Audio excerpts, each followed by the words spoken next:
Hi students, I am Dilshad Khan और tricky grammar में आपका स्वागत है। आज मैं बहुत ही बेसिक चीज़ पढ़ाने वाला हूँ। जब क्लास में पढ़ाता हूँ मैं, तो बहुत सारे बच्चे कह देते हैं कि सर अभी अगर आप दोबारा समझा दें या और ऐसी कोई प्रॉब्लम होती है। तो मैं आज आपको बेसिक चीज़ पढ़ाऊँगा, बिल्कुल बेसिक से। आज से ग्रामर बिल्कुल एक सिलेबस के अकॉर्डिंग चलेगी। सिलेबस से बिल्कुल पढ़ाऊँगा मैं किस तरह से, और उसका हिंदी वर्जन में समझा रहा हूँ। ठीक है, मेरा इंटेंशन आपको समझाना है, और मुझे लगता है कि जिस भाषा में हमको जो चीज़ समझ में आ जाए वो शिक्षा बेहतर होती है। मान लीजिए मैं आपको टेंस भी अगर मैं इतने स्टैंडर्ड लेवल से पढ़ा दूं तो आपको समझ में ना आएगा, तो फिर आपकी प्रॉब्लम होगी, फिर आप परेशान होंगे।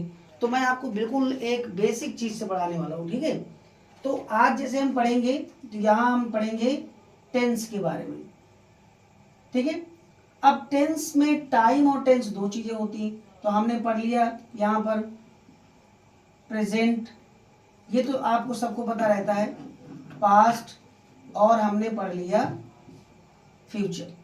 तो ये तो हमें सब पता रहता है, और बिना टेंस के जाने you can not make a single sentence without knowing a tense and sentences. It's grammar is very very big. Okay, आप इसको याद नहीं कर सकते। इसके बहुत सारे टर्म्स होते हैं, बहुत सारी synthesis, homophones, synonym, antonym, one word, ठीक है, ट्रांसफॉर्मेशन, एरर, वर्ब एग्रीमेंट, बहुत सारी चीज़ें होती हैं। ठीक है, तो इसमें अब इसके जो हमने पार्ट्स देख लिया, तो इसके पार्ट हमने देख लिया इंडेफिनिट, फिर इसका एक पार्ट हमने देख लिया इंडेफिनिट के बाद कॉन्टिन्यूअस, फिर इसके बाद हमने देख लिया परफेक्ट, और इसके बाद हमने देखा परफेक्ट कॉन्टिन्यूअस। ठीक है, अब इनके सब के ऐसे चार चार होते हैं, लेकिन मैं आपको बिल्कुल आज ये वाला टर्म समझाऊंगा मात्र, बस। तो इसमें मैं तीन चार चीजें लूंगा हिंदी वर्ड के लास्ट में। जब ये शब्द आ जाए, ता है, ती है, ते है और ताऊ, यानी कि 1, 2, 3 एंड 4 वर्ड्स। जब जब भी आपको लगे कि हम हिंदी बोल रहे हैं, मैं खाता हूँ, वह खेलता है, वह जाता है, वह पीता है, इस तरह के जब ता है वर्ड आए, तो आपको समझना है कि ये प्रेजेंट का इंडेफिनिट टेंस माना जाता है। इसमें कुछ नहीं करना, आपको यूज करना है। आपको यूज क्या करेंगे आप, तो मैं आपको बता दूं। इसमें यूज सिंगुलर के साथ यूज करेंगे आप, यानी कि सिंगुलर जो होता है, सिंगुलर पहले बता दूं मैं आपको सिंगुलर क्या होता है। ही होता है, शी होता है, ही, शी, इट, और किसी का नेम वो सिंगुलर होता है। इनके साथ, ठीक है, इनके साथ वर्ब में, ठीक है, एस या ईएस यूज करना है। क्या करना है, यूज करना है। ठीक है, यानी एस और ईएस इनके साथ यूज। याद रखना है कि दुनिया की कोई भी वर्ब होती है वो प्लूरल फॉर्म में होती है। ठीक है, प्लूरल, हम उसमें एस और ईएस लगा करके क्या बनाते हैं, सिंगुलर बनाते हैं। यानी कोई वर्ब है ना, वो प्लूरल फॉर्म में है, लेकिन सिंगुलर जब बनाते हैं तो एस और ईएस जोड़ करके उसमें हम सिंगुलर बनाते हैं। ठीक है, अब तो इसमें हम सिंगुलर के साथ एस और एस लगाते हैं, और प्लूरल के साथ, यानी जो प्लूरल होंगे हमारे, प्लूरल में कौन कौन आते हैं आपके, आई, यू, वी और दे।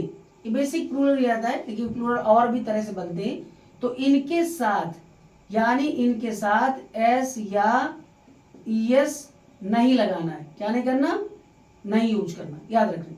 बस इतना ही इसमें यूज होता है टेंस में, प्रेजेंट इंडेफिनिट टेंस में। इसके अलावा दुनिया में और कोई चीज आपको नहीं मिलेगी। हाँ, नेगेटिव में मिलेगा आपको। नेगेटिव अगर हम बनाए तो नेगेटिव में आपको पता है डू लगा देंगे और डज लगा देंगे, और इनके साथ नेगेटिव का मतलब ही भाई साहब नॉट होता है ना। तो नॉट तो आपको लगाना पड़ेगा। तो ये आपका प्लूरल के साथ ईएस लगा है इसमें, तो ये आपका सिंगुलर के साथ। बस इसके बाद हो गया। अब जैसे यहाँ पर सेंटेंस आ गया, वह यानी राम स्कूल जाता है। ठीक है, दूसरा है सीता खाना पकाती है। ठीक है, तीसरा दे दिया मैं खेलता हूँ, या चौथा हमने ले लिया तुम गाना गाते हो। तो इस तरह से देखिए सबके लास्ट हमने कॉमन चीज देखा है, ता है, ठीक है, ता है हमने देखा, ता है ती है। तो जब इस तरह की चीजें हों तो याद रखना उसके साथ कुछ नहीं करना, आपको एक फार्मूला बस याद रखना कि उसमें सब्जेक्ट लगाना है, वर्ब की फर्स्ट फॉर्म लगाना है और ऑब्जेक्ट लगाना है। हाँ, अब वर्ब में यहाँ पर एस और यस यूज होगा तो आपको लगाना पड़ेगा। तो जैसे मैंने बना दिया कि राम, और राम स्कूल जाता है, तो राम हमारा सब्जेक्ट है, ये वर्ब है और ये हमारा ऑब्जेक्ट है। तो राम हमने क्या लगाया यहाँ पर, गोज। देखिए अच्छा, दूसरी बात एक चीज और मैं आपको बता दूं बहुत कंफर्म, जब वोवेल साउंड होता है ए ई आई ओ यू, जब ये वर्ड होते हैं लास्ट में, कहाँ होते हैं, लास्ट में, तो इनके साथ हमेशा क्या जोड़ा जाता है, ईएस। और अगर आपको कंसोनेंट साउंड है तो कंसोनेंट साउंड यानी कि जो कंसोनेंट प्रोनाउंसिएशन के आधार पर, ठीक है, कंसोनेंट जो होते हैं उनमें सिर्फ हम क्या लगाते हैं, एस लगाते हैं। बाकी अगर ये लास्ट में आते हैं तो उनके साथ ईएस लगाते हैं। तो देखिए यहाँ पर ओ आया है, तुम लगा दिया, गोज टू, कहाँ जा रहा है, स्कूल, ठीक है। दूसरी बात है सीता खाना पकाती है, तो हम ले लेंगे सीता कुक। अब हमें पता देखिए यहाँ पर के आया है तो हम क्या लगाएंगे यहाँ पर, कुक्स, यानी सीता कुक्स फूड। फूड आपका अनकाउंटेबल नाउन है, अनकाउंटेबल नाउन से पहले कोई आर्टिकल नहीं आता और ना ही उनका कभी प्लूरल बनता है। इसके बाद लिखा है मैं खेलता हूँ, तो आई प्ले हो जाएगा, कुछ नहीं लगेगा। तुम गाना गाते हो, तो यहाँ हो जाएगा you sing, you sing a song, you sing a song, ठीक है। तो इस तरह से देखिए यहाँ पर बिल्कुल कंफर्म हो गया। अब इससे ज्यादा इजी दुनिया में आपको नहीं मिलेगा, मैं ये बता रहा हूँ, इजी मिलेगा पर मतलब इतना ज्यादा आसान तरीके से मैंने आपको बिल्कुल शब्दों में समझा रहा हूँ। कोई रूल्स नहीं है, कोई रेगुलेशन नहीं है, कोई किसी तरह का टेंशन नहीं। नेगेटिव बनाएंगे तो जितने भी नेगेटिव बनाएंगे तो नेगेटिव में आपको क्या लग जाएगा, जैसे मैंने कह दिया यहाँ पर कि मैं स्कूल नहीं जाता, नहीं जाता, ठीक है, यहाँ नॉट लग गया तो कुछ नहीं, वहां पर आई और यहाँ क्या लग गया, do not go to school. कितना आसान है, इसमें डू या डज नॉट लगा देना है आपको। अगर और एक सेंटेंस में आपको दे देता हूं, अगर मैंने यहां दे दिया कि राम खाना नहीं खाता है, ठीक है, तो यहां पर हमको पता है कि राम क्या हो जाएगा, डज नॉट ईट फूड। तो देखिए यहाँ पर डज नॉट हमने लगा दिया और यहाँ पर डू नॉट लगा दिया, यानी सिंगुलर के साथ डज नॉट और प्लूरल के साथ डू नॉट रखते हैं।